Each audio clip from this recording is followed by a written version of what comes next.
If I was going to build a board portfolio out in the next 12 to 24 months, I would be very strategic about how I was going to do this.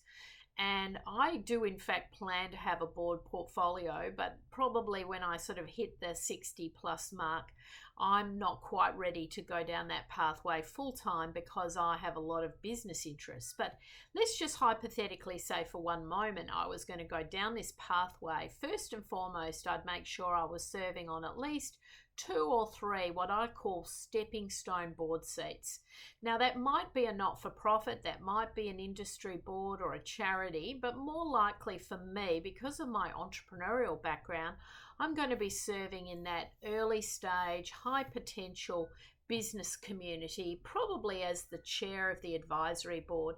And I'd be trying to secure two or three of those appointments. Now, I would be targeting human resources, artificial intelligence, technology boards that are in my sweet spot, that leverage my knowledge of recruitment, human resources, talent management.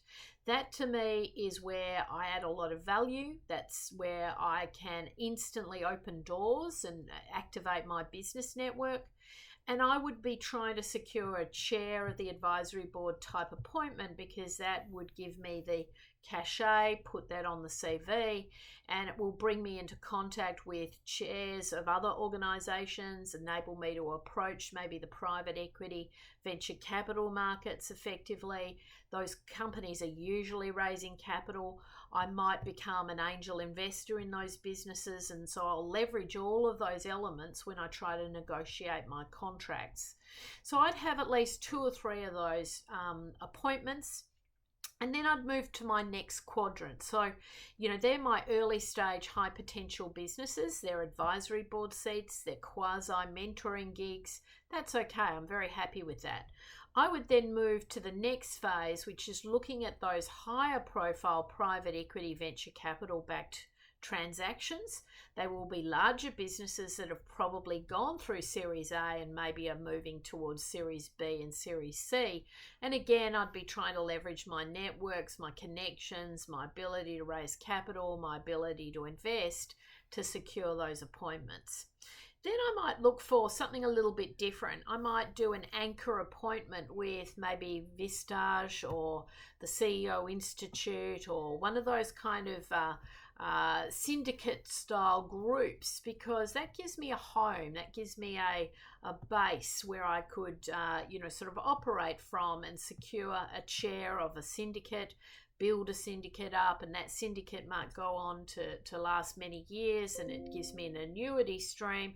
A little bit hard to get these up off the ground, but eventually that will deliver results. I might also join a number of mentoring groups where I can offer my services as a mentor. And of course, I'd still be doing some advisory work, and the advisory work would keep my income levels up as I'm building out the board portfolio, because that may take a little bit of time. So my estimate, and I've done this a few times, is that I could probably get those first three chair of the advisory board positions within about 6 months. I know the networks, I know who I need to go and approach, I know how to identify those companies. So that wouldn't take me too long.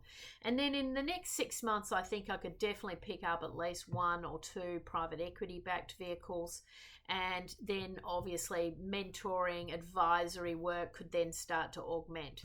I'm pretty confident that I could get my portfolio up over the 300K mark, probably approaching towards the 500K mark, but I have a deep network that I'm able to leverage to be able to identify those opportunities. But nonetheless, I'm going to be extremely strategic, and this is the key to building out a board portfolio. You've got to be very clear on where you add the most value. Don't waste your time with roles where you're in the top 25%. You're just not going to get traction. And then you really want to go about it step by step, because board careers are incremental. You want to build momentum. And at every step along the way, I celebrate, I'm promoting. There's a bit of self-promotion in this game.